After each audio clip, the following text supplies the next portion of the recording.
Welcome student. Takshashila Institute of કોમર્સના online લેક્ચર્સમાં આપ સૌનું સ્વાગત છે. અગાઉના લેક્ચર્સમાં આપણે યુનિટ નંબર ઓડિટિંગમાં યુનિટ નંબર 3 છે પૂરું કર્યું હતું, બરાબર? એટલે કે યુનિટ નંબર 3 તમારું છે આંતરિક અંકુશ, આંતરિક નિયંત્રણ અને આંતરિક તપાસ કે આંતરિક ઓડિટ. તે યુનિટ નંબર 3 હતું, જે આપણે છેલ્લા લેક્ચરમાં તફાવત જે છેલ્લે હતો આંતરિક અંકુશ અને આંતરિક અંકુશ અને કાનૂની ઓડિટનો તફાવત હતો, ત્યાં આપણે અગાઉના લેક્ચરમાં યુનિટ નંબર 3 છે પૂરું કર્યું હતું. આજે આપણે તેના પછીનું જે યુનિટ છે, યુનિટ નંબર 4, ઓડિટના વર્તમાન પ્રવાહો, એટલે કે યુનિટ નંબર 4 છે તમારું છે ઓડિટના વર્તમાન પ્રવાહો, કે વર્તમાન સમયમાં ઓડિટ છે એમાં વર્તમાન સમયમાં ઓડિટમાં કયા નવા પ્રવાહો છે એ તમે જુઓ છો. તો એમાં તમારે છે મુખ્ય 3 પ્રવાહ વિશે જોવાનું છે. એક પડતર ઓડિટ વિશે જોવાનું છે, પછી બીજું છે સંચાલકીય ઓડિટ વિશે જોવાનું છે, પડતર ઓડિટ વિશે જોવાનું છે, સંચાલકીય ઓડિટ વિશે જોવાનું છે, સંચાલકીય ઓડિટ, અને ત્રીજું છે એ છે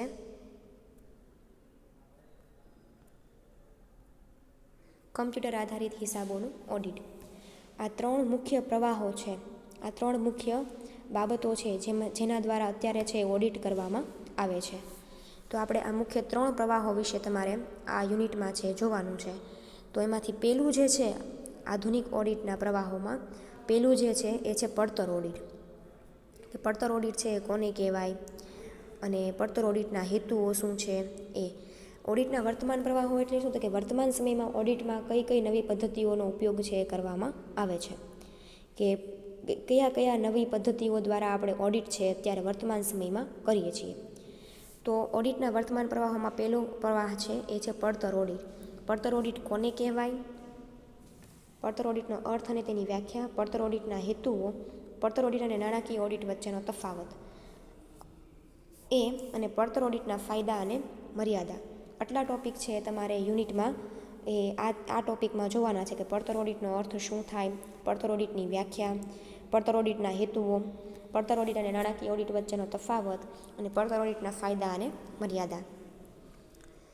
પછી છે સંચાલકીય ઓડિટ. તો સંચાલકીય ઓડિટમાં પણ તમારે એ જ જોવાનું છે કે સંચાલકીય ઓડિટની પ્રસ્તાવના, તેના હેતુઓ, તેનું કાર્યક્ષેત્ર, તેની મર્યાદાઓ, અને સંચાલકીય ઓડિટ અને કાનૂની ઓડિટ વચ્ચેનો તફાવત એ છે જોવાનું હોય છે.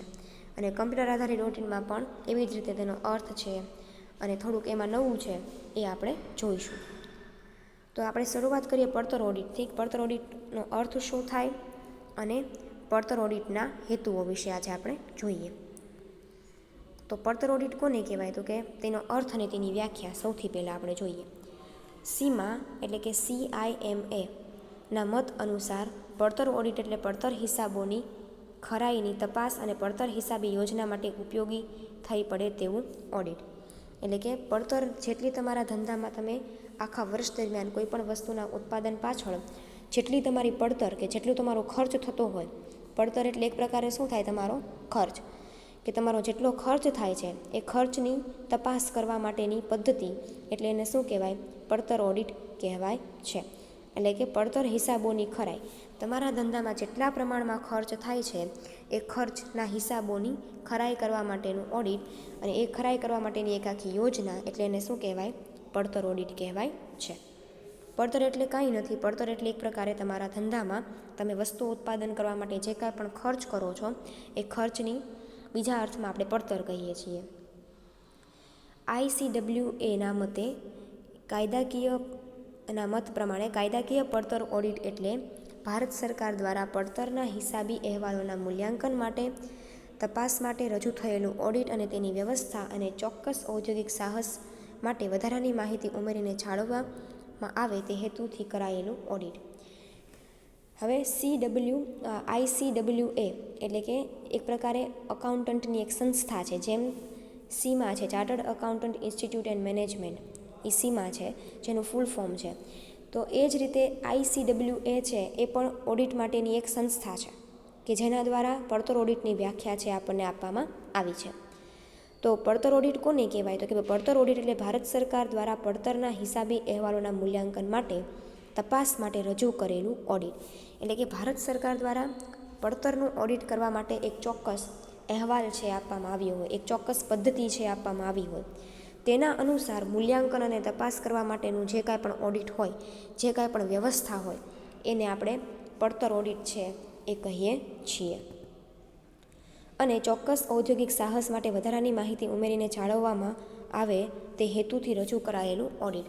ઉપરાંત કોઈપણ ઔદ્યોગિક સાહસ માટે જે કાંઈ પણ વધારાની અગત્યની માહિતી હોય એ માહિતીને જાળવી રાખવી, એ માહિતીની ખરાઈ નક્કી કરવી, એ માહિતી 100% સાચી છે કે ખોટી એ તપાસવા માટે સરકાર દ્વારા જે કાંઈ પણ અહેવાલ રજૂ કરવામાં આવે છે, સરકાર દ્વારા જે કાંઈ પણ અહેવાલ રજૂ કરીને એમાં કેવી રીતે ઓડિટ કરવું, એ ઓડિટ કરવાનો હેતુ શું છે, એના ફાયદા શું છે, એની મર્યાદા શું છે, એને લઈને ભારત સરકાર દ્વારા એક આખો અહેવાલ છે એ રજૂ કરવામાં આવ્યો હોય. એ અહેવાલ રજૂ કરીને એ રીતે તમારે તમારું ઓડિટ છે સરકાર દ્વારા જે કાંઈ પણ નીતિ નિયમો નક્કી કરવામાં આવ્યા હોય એ પ્રમાણે આખી ઓડિટ છે એ તૈયાર કરવું અને તમારા ઉદ્યોગની જે વધારાની અગત્યની માહિતી હોય એ રજૂ કરવી. એ માટે જે ઓડિટ કરાયું હોય એ ઓડિટને પડતર ઓડિટ છે એ કહેવાય છે. પડતર ઓડિટ એટલે પડતર હિસાબી યોજનાઓ અને પડતર હિસાબોની તપાસ માટે નક્કી કરાયેલું ઓડિટ. સાવ સરળ અર્થમાં આપણે કહીએ ને તો પડતર ઓડિટ શું છે? તો કે પડતર ઓડિટ એટલે તમારા ધંધામાં તમે જે કાંઈ પણ ખર્ચ કરો છો એ ખર્ચ કરવા માટે જે કાંઈ પણ એક ચોક્કસ યોજના બનાવી છે, એ ખર્ચ કર્યા પછી એ ખર્ચનું વ્યવસ્થિત રીતે રેકોર્ડિંગ કરવા માટે, એ ખર્ચનું વ્યવસ્થિત રીતે કહેવાય ને કે ભાઈ માહિતી રાખવી, એ ખર્ચને નોંધ કરવી, એ ખર્ચની જેટલા તમે આખા વર્ષ દરમિયાન ખર્ચ કરો છો કોઈ પણ વસ્તુના ઉત્પાદન માટે, એ ખર્ચને માટે તમે એક ચોક્કસ હિસાબોની યોજના તૈયાર કરો અને એની માટે એક ચોક્કસ તપાસો એ હિસાબોને જે તમે આખા વર્ષ દરમિયાન કોઈ પણ વસ્તુના ઉત્પાદનમાં ખર્ચ કર્યા છે એ ખર્ચ માટે તમે જે કાંઈ પણ તપાસો એ માટે કરાયેલું ઓડિટ એટલે એને શું કહેવાય? પડતર ઓડિટ કહેવાય છે. પડતરનું ઓડિટ એટલે પડતરના હિસાબોની ચકાસણી અને પડતરના હિસાબોની યોજનાનું પાલન કરવું અને તેના પર અંકુશ રાખવું. સરળ અર્થમાં કહીએ તો તમે જે પડતર કરો છો, તમે જે કાંઈ પણ ખર્ચ કરો છો એ ખર્ચના હિસાબોની ચકાસણી કરવી અને એ હિસાબોનું એક ચોક્કસ યોજના પ્રમાણે પાલન કરવું અને તેના ઉપર અંકુશ રાખવો એટલે એની પદ્ધતિને શું કહેવાય છે? પડતર ઓડિટ કહેવાય છે. ઇન શોર્ટ, પડતર ઓડિટ એટલે આખા વર્ષ દરમિયાન તમે ધંધામાં જે કાંઈ પણ ખર્ચ કરો છો એ ખર્ચના હિસાબોની ચકાસણી કરવી અને એની યોગ્ય રીતે હિસાબોની નોંધ કરવી અને અંકુશ રાખવાની પદ્ધતિને પડતર ઓડિટ કહેવાય છે. પડતર ઓડિટને બે બાબતોમાં પડતર ઓડિટમાં બે બાબતો સમાવવામાં આવે છે. કઈ બે બાબતો? તો કે પહેલું, પડતરના હિસાબી અહેવાલોની તપાસ અને ચકાસણી કે જેમાં પડતર હિસાબોની ચોકસાઈ, પડતરના નાણાકીય પત્રકો, પડતરની માહિતી અને પડતરની ટેકનિકની ચોકસાઈનો સમાવેશ કરવામાં આવે છે. તમે જે કાંઈ પણ આખા વર્ષ દરમિયાન ખર્ચ કરો છો, તમારી જે કાંઈ પણ આખા વર્ષ દરમિયાન પડતર હોય છે એ પડતરના હિસાબોની ચોકસાઈ કરવી એટલે કે વ્યવસ્થિત રીતે તમે જે કાંઈ પણ જગ્યાએ તમારો ખર્ચ કર્યો છે એ વ્યવસ્થિત રીતે હિસાબી ચોપડામાં નોંધ્યો છે કે નહીં એ જોવું. તેની સામે તેના જેટલા નાણાકીય પત્રકો હોય, જેટલા નાણાકીય વાઉચર હોય, જેટલી નાણાકીય રસીદો હોય એ નાણાકીય પત્રકોની ચકાસણી કરવી અને એની માહિતી રાખવી, 100% સાચી માહિતી રાખવી અને પડતરની ટેકનિકોની ચોકસાઈનો સમાવેશ કરવામાં આવે છે. તમે જે કાંઈ પણ રીતે પડતર આખા વર્ષ દરમિયાન મેનેજ કરો છો એનું શું કરવામાં આવે છે? 100% વ્યવસ્થિત રીતે તમે ધંધામાં પડતરના હિસાબો વ્યવસ્થિત રાખ્યા છે કે નહીં એની ચોકસાઈ કરવામાં આવે છે. બીજું, પડતર હિસાબી સિદ્ધાંતો, યોજનાઓ, પ્રક્રિયાઓ અને હેતુની ખાતરી કરવા માટે પડતરના હિસાબી રેકોર્ડ્સ તપાસ કરવામાં આવે છે અને તેના પર અંકુશ રાખવામાં આવે છે. તમે જે કોઈ પણ પદ્ધતિથી તમારા ધંધામાં પડતરના હિસાબો છે એ રાખ્યા હોય એ પડતરના હિસાબો યોગ્ય સિદ્ધાંતો પ્રમાણે લખાયા છે કે નહીં, યોગ્ય યોજનાઓ અને પ્રક્રિયાઓ અને હેતુઓ છે એ પ્રમાણે થયા છે કે નહીં એની ખાસ ચકાસણી કરવામાં આવે છે. ફોર એક્ઝામ્પલ આપણે ઉદાહરણ લઈએ તો તમે તમારા ધંધામાં પડતર એટલે કે જેટલા ખર્ચ થાય છે એ ખર્ચની નોંધ કરવા માટે એક ચોક્કસ પદ્ધતિનો ઉપયોગ કરતા હો, એ ચોક્કસ પદ્ધતિનો ઉપયોગ કરતા હો તો એ ચોક્કસ પદ્ધતિ પ્રમાણે તમે તમારા હિસાબો લખ્યા છે કે નહીં, પડતરના હેતુઓ, પડતર તમે જે હેતુ માટે પડતરના ઓડિટ તૈયાર કરવાના છો એ હેતુની ખાતરી કરવી જોઈએ, બરાબર. તો એ હિસાબી રેકોર્ડની તપાસ કરવી અને તેના ઉપર અંકુશ રાખવો. તમે જે કોઈ પણ પદ્ધતિથી, જે કોઈ પણ સિદ્ધાંતથી પડતરના ઓડિટ છે એ કરતા હો, એ ઓડિટના હેતુઓ પ્રમાણે તમે ઓડિટ કરો છો કે નહીં, હિસાબો રખાયા છે કે નહીં, તેના ઉપર અંકુશ રખાયો છે કે નહીં, એ તમારે ખાસ ચેક કરવું પડે છે. અને એને જ પડતર ઓડિટ કહેવાય છે કે તમે જે કાંઈ પણ પદ્ધતિ, તમે જે કાંઈ પણ પ્રક્રિયા અને હેતુ માટે તમારા પડતર ઉપર ઓડિટ કરો છો, રેકોર્ડ્સ રાખો છો, હિસાબો રાખો છો, એના ઉપર યોગ્ય અંકુશ એટલે કે કંટ્રોલ રાખવો. કોઈ વધારે પ્રમાણમાં તમે પડતર છે તમારા ધંધામાં વધારે પ્રમાણમાં તમારી ધારણાઓ કરતાં વધારે ખર્ચ ન થઈ જાય. તમે જે બજેટ નક્કી કર્યું હોય, દરેક વસ્તુના ઉત્પાદન પાછળ તમે જેટલો ખર્ચ કરવાના છો, એ ખર્ચ માટે તમે જે નક્કી કર્યા હોય એ ખર્ચ કરતાં તમારો ખર્ચ વધી ન જાય, એના ઉપર અંકુશ રાખવા માટે પડતરના હિસાબો છે એ રાખવામાં આવે છે. સામાન્ય રીતે પડતરના ઓડિટના 2 હેતુ હોય છે, એક રક્ષણાત્મક અને બંધારણીય.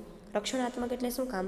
તો કે તમે જે હિસાબો રાખો છો, તમે જે પડતર રાખો છો, એ પડતરનું યોગ્ય રક્ષણ કરો. ને બંધારણીય એટલે કે જે કાંઈ પણ સરકાર દ્વારા, ભારત સરકાર દ્વારા પડતરના ઓડિટ કરવા માટે જે કાંઈ પણ યોગ્ય સ્વરૂપનો અહેવાલ કે બંધારણ આપવામાં આવ્યું હોય, એ બંધારણના આધારે તમે ઓડિટ કરો છો કે નહીં, એ બાબતને ખાસ ધ્યાનમાં લેવી. હવે આપણે જોઈએ પડતર ઓડિટના હેતુઓ. કે પડતર ઓડિટના મુખ્ય હેતુઓ છે એ આ રીતના છે. ટોટલ છે એ તમને 10 હેતુઓ છે આપેલા છે, જે આપણે જોવાના છે. પડતર ઓડિટના હેતુઓ. પહેલું છે જોબની પડતર. માલ તૈયાર પાછલા વર્ષની પડતરની સરખામણી ચાલુ વર્ષના પડતર સાથે કરવામાં આવે છે અને તેની ચોકસાઈ નક્કી કરવામાં આવે છે. તમે જે કાંઈ પણ પડતર હોય, તમારા માલ સામાન હોય, તમારો તૈયાર માલ હોય, તમે કાચો માલ બહારથી લાવતા હો, કોઈ પણ વસ્તુના ઉત્પાદન પાછળ જે કાંઈ પણ માલ સામાનની જરૂર હોય, એ માલ સામાન તમે પાછલા વર્ષમાં તમે કેટલું કર્યો હતો, પાછલા વર્ષમાં તમારો કોઈ પણ વસ્તુ પાછળ ખર્ચ કેટલો થયો હતો અને આગલા વર્ષે, ચાલુ વર્ષે કેટલો થયો છે, કેટલો થવાનો છે, એ બંને વચ્ચેની સરખામણી કરવા માટે.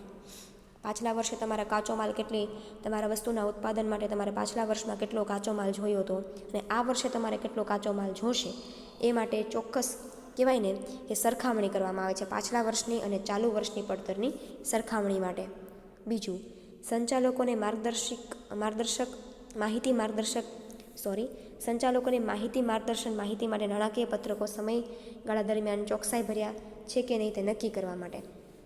એટલે કે તમે આખા વર્ષ દરમિયાન જેટલી પડતર નક્કી કરી હોય, એ પડતરની માહિતી આપતા જે પત્રકો છે અને એને જે કાંઈ પણ નાણાકીય પત્રકો છે, એ નાણાકીય પત્રકોની ચોકસાઈ છે સંચાલકો સમક્ષ તમારે રજૂ કરવાની હોય. એટલે તમારે કંપનીને એક ચોક્કસ ફોર્મેટમાં તમારી પડતર જેટલી કરી છે તમે, એ પડતર વિશેની માહિતી છે તમારે સંચાલકોને યોગ્ય રીતે રજૂ કરવાની છે.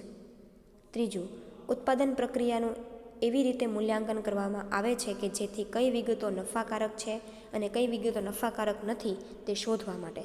ઉત્પાદન પ્રક્રિયા દરમિયાન તમે જે કાંઈ પણ વસ્તુ પાછળ તમારો ઉત્પાદન કરો છો, જે કાંઈ પણ ઉત્પાદન અને ખર્ચ કરો છો, એ તમારી માટે કેટલું નફાકારક છે એ તમારે જણાવવાનું છે. ઉત્પાદનમાં તમે જે પ્રમાણે કાચો માલ વાપરો છો, કઈ ક્વોલિટીનો કાચો માલ વાપરો છો, કેટલા પ્રમાણમાં તમારે શ્રમિકોની જરૂર છે, કેટલા પ્રમાણમાં તમારે મશીનરીની જરૂર છે, એ ઉત્પાદન પ્રક્રિયા માટે તમે જે કાંઈ પણ સાધનો વાપરો છો, એ સાધનોમાંથી કેટલા સાધનો છે તમારા કંપની માટે નફાકારક છે અને કેટલા સાધનો તમારા કંપની માટે નફાકારક નથી, એની માહિતી તમારે રજૂ કરવાની હોય છે. ચોથું, આયોજન કાર્યાત્મક અને સ્ટોક અંકુશમાં મદદરૂપ થાય તે માટે ઉપયોગી છે. આયોજન કાર્યાત્મક, ઉત્પાદન તમારે કેવી રીતે કરવાનું છે એનું ચોક્કસ આયોજન કરવા માટે અને તમારા સ્ટોક ઉપર ચોક્કસ અંકુશ રાખવા માટે પણ પડતર ઓડિટ છે જરૂરી છે. પડતર ઓડિટનો હેતુ શું છે? તમે જે કાંઈ પણ કામ કરો છો એ કામનું ચોક્કસ આયોજન કરવું અને તમારા ધંધામાં તમે ઉત્પાદન માટે જે કાંઈ પણ સ્ટોક લાવો છો એ દરેક સ્ટોક ઉપર અંકુશ રાખવા માટે પડતર ઓડિટ છે જરૂરી છે. પાંચમું, તૈયાર માલની પડતર શોધવા માટે જરૂરી છે. તમે કોઈ પણ વસ્તુ તૈયાર કરી નાખો છો, ઉત્પાદન કરી નાખો છો, એ ઉત્પાદનની પડતર શોધવા માટે. તૈયાર માલ થઈ જાય, વસ્તુ છે એકદમ તૈયાર થઈ જાય, એ તૈયાર થઈ જાય પછી એની શું પડતર આવે છે, વસ્તુને આખું તૈયાર કર્યા પછી એ વસ્તુના ઉત્પાદન પાછળ તમારે કેટલો ખર્ચ થાય છે, એ ખર્ચની પડતર શોધવા માટે છે એ પડતર ઓડિટ છે જરૂરી છે. છઠ્ઠું, કામગીરીની ક્ષમતા, જેમાં ઉત્પાદનનો જથ્થો અને ઉત્પાદનની પડતર શોધવામાં મદદરૂપ થાય છે. તમે જે કાંઈ પણ કામગીરી કરો છો આખા વર્ષ દરમિયાન, બરાબર, કામગીરીની ક્ષમતા જેમાં ઉત્પાદનનો જથ્થો અને ઉત્પાદનની પડતર શોધવામાં મદદરૂપ થાય છે. કર્મચારીઓની કેટલી કાર્યક્ષમતા છે, કર્મચારી કેટલો કાર્યક્ષમ છે, કેટલી વસ્તુનું ઉત્પાદન કરે છે, એ ઉત્પાદનની પડતર શું થાય છે, એ પર અંકુશ રાખવા માટે આખા મહિના દરમિયાન તમે ફોર એક્ઝામ્પલ 50 ઉત્પાદનનું એકમોનું ઉત્પાદન કરતા હો તો એ ઉત્પાદનનો જથ્થો થયો કહેવાય. અને એ ઉત્પાદનની પડતર શોધવા માટે આખા વર્ષ દરમિયાન કેટલા પ્રમાણમાં તમે ઉત્પાદન કરો છો એ ઉત્પાદનનો જથ્થો અને ઉત્પાદનની પડતર શોધવા માટે છે એ પડતર ઓડિટ છે જરૂરી છે. પરોક્ષ ખર્ચની પડતરની ફાળવણીના આધારે નક્કી કરવા માટે. પરોક્ષ ખર્ચ એટલે કે કેવા ખર્ચ? તો કે જે ખર્ચ તમે તમારા ધંધામાં ડાયરેક્ટ નથી કરતા, ઇનડાયરેક્ટલી કરતા હો. પરોક્ષ ખર્ચ એટલે એવા ખર્ચ કે જે તમે તમારા ધંધામાં બાહ્ય રીતે કરતા હો, આંતરિક રીતે નહીં. બરાબર? તો એવા ખર્ચની ફાળવણીનો આધાર નક્કી કરવા માટે તમે તમારા ધંધામાં જેટલા પ્રકારના જે ખર્ચ કરો છો એ દરેક પ્રકારના ખર્ચ છે એ કયા આધારે કરો છો, કયા હેતુ માટે કરો છો એ નક્કી કરવા માટે પણ પડતર ઓડિટ છે જરૂરી છે. પછી છે માલસામાનની પડતર કિંમત, માલસામાનની ગુણવત્તા, વાહન વ્યવહારની પડતર, પ્લાન્ટ ઉત્પાદન ક્ષમતા, પરોક્ષ ખર્ચ, પડતર જેમ કે મજૂરોની ગુણવત્તા, મજૂરીની પડતર, બગાડ, ઘસારો વગેરે સતત અભ્યાસ અને અહેવાલ તૈયાર કરવા માટે મદદરૂપ થાય છે. તમારા ઉત્પાદનની કેટલી પડતર આવે છે, તમે તો કોઈ પણ વસ્તુનું ઉત્પાદન કરો છો તે ઉત્પાદનની પડતર કિંમત એટલે કે એનું ખર્ચની કિંમત નક્કી કરવા માટે તમે જે કાંઈ પણ માલસામાન વાપરો છો એ માલસામાનની ગુણવત્તા કેવી છે, ગુણવત્તા નક્કી કરવા માટે વાહન વ્યવહારની પડતર, ઉત્પાદન કર્યા પછી ઉત્પાદિત માલ છે ગ્રાહકો સુધી પહોંચાડવા માટે વાહન વ્યવહારની સુવિધાનો તમે ઉપયોગ કરતા હો તો એ વાહન વ્યવહારનો ખર્ચ કેટલો થાય છે, ઉત્પાદનની ક્ષમતા કેટલી છે, મજૂરો કેટલા છે, મજૂરોને તમે કેટલી ચૂકવણી કરો છો, બગાડ કેટલો છે, ઘસારો કેટલો છે, આ બધી જ બાબતોનો અભ્યાસ કરવા માટે બધી જ બાબતોનો અભ્યાસ કરવો, આખા વર્ષ દરમિયાન આ બધી વસ્તુઓ છે એ કેટલા પ્રમાણમાં વપરાય છે એનો અભ્યાસ કરીને અહેવાલ તૈયાર કરવા માટે પણ પડતર ઓડિટ છે જરૂરી છે. 9મું છે સંચાલનમાં ચાવીરૂપ પરિબળોની ઓળખ કાર્યક્ષમતાની ઉપયોગિતા અને સ્ટોકની નીતિના વિશ્લેષણ માટે મદદરૂપ થાય છે. ચાવીરૂપ પરિબળો એટલે કે જે પરિબળો આપણા ધંધાના ઉત્પાદન માટે ખૂબ અગત્યના હોય, એટલે જેમ કે શ્રમિકો છે, કારણ કે શ્રમિકો વગર ઉત્પાદન છે એ શક્ય નથી. શ્રમિકો છે, પછી મશીનરી, જે જરૂરી મશીનરી છે, જે જરૂરી મશીનરી હોવી જોઈએ ધંધામાં ઉત્પાદન માટે એ મશીનરી છે. એટલે સંચાલનમાં ચાવીરૂપ પરિબળોની ઓળખ, જે ઉત્પાદનના સાધનો ખૂબ અગત્યના હોય એને ચાવીરૂપ પરિબળો કહેવાય. તો એ પરિબળો કેટલા પ્રમાણમાં છે, એની પાછળ આપણે કેટલો ખર્ચ કરીએ છીએ, એની પાછળ કેટલી પડતર થાય છે એ જોવું. કાર્યક્ષમતાની ઉપયોગિતા કે ઉત્પાદકમાં શ્રમિકો જે કામ કરતા હોય એ શ્રમિકોની કાર્યક્ષમતા છે એનો તમે કેમ ઉપયોગ કરો છો. સ્ટોકની નીતિનું વિશ્લેષણ, તમે કઈ પદ્ધતિથી તમારા ધંધામાં સ્ટોક છે એ રાખો છો એ નક્કી કરવા માટે પણ પડતર ઓડિટ છે એ ખૂબ અગત્યનું છે. 10મું સંચાલક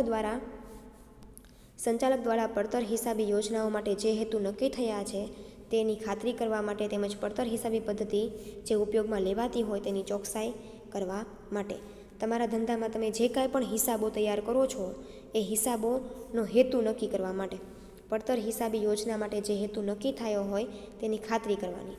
તમે જે હેતુ માટે તમારો પડતર ઓડિટ કરતા હો એ હેતુ પહેલાં તમે સિદ્ધ કરો છો કે નહીં એનો ખાસ તમારે ખાતરી મેળવવી જોઈએ. ઉપરાંત પડતર હિસાબી પદ્ધતિનો તમે કોઈપણ ધંધામાં જે કોઈ પણ પડતર હિસાબી પદ્ધતિથી તમારા પડતર ઓડિટ છે એ મેન્ટેન કરતા હો, રાખતા હો એની પણ તમારે ખાસ ચોકસાઈ છે એ કરવી જરૂરી છે. એટલે કે સંચાલકોને તમે જે કાંઈ પણ પડતર પદ્ધતિનો ઉપયોગ કરો છો એ પડતર પદ્ધતિનો ઉપયોગ કરવા માટેનો હેતુ શું છે, તમે જે કાંઈ પણ ખર્ચ કરો છો આખા વર્ષ દરમિયાન એ ખર્ચ રાખવા માટે તમે એક પડતર હિસાબી પદ્ધતિ દ્વારા પડતર હિસાબોનો અહેવાલ તૈયાર કરો છો. એ નક્કી કરવું કે કયા હેતુ માટે તમે આ હિસાબો છે તૈયાર કરો છો, એ હેતુના આધારે તમે હિસાબો તૈયાર કરો છો કે નહીં એની ચકાસણી કરવી અને એ પદ્ધતિનો ચોકસાઈપૂર્વક અમલ થાય છે કે નહીં એ જોવું. આ છે પડતર ઓડિટના હેતુઓ છે. તમને ટોટલ 20 હેતુઓ આપ્યા છે, પણ 20 હેતુઓ તમારે બાકીના જે 10 હેતુઓ છે એ માત્ર તમારે વાંચવાના છે, જે તમને સરળતાથી સમજાઈ જાય એવા છે. બહુ એમાં ડીપમાં જવાની જરૂર નથી, પરંતુ પહેલાં જે 10 હેતુઓ છે એ ખૂબ અગત્યના છે. તેના આધારે બાકીના જે બીજા 10 હેતુઓ છે એ તમારે ખાલી વાંચવાના છે. કોઈ પણ 10 હેતુ તમે પાકા કરો તો ચાલશે. તો આ વાત થઈ પડતર ઓડિટ એટલે શું, પડતર ઓડિટની વ્યાખ્યા અને તેના હેતુઓ વિશેની. તો બાકીના બીજા 10 હેતુઓ છે એ તમારી માટે સરળ છે અને માત્ર તમારે કોઈ પણ 10 હેતુ જ યાદ રાખવાના છે, બરાબર. 20 હેતુઓ યાદ રાખવાની જરૂર નથી. તો ઓવરઓલ છે એ આ જે હેતુઓ છે એ પૂરા કરીએ છીએ. પછી આપણે છે પડતર ઓડિટના ફાયદા અને મર્યાદાઓ છે એ નેક્સ્ટ લેક્ચરમાં જોઈશું. Thank you.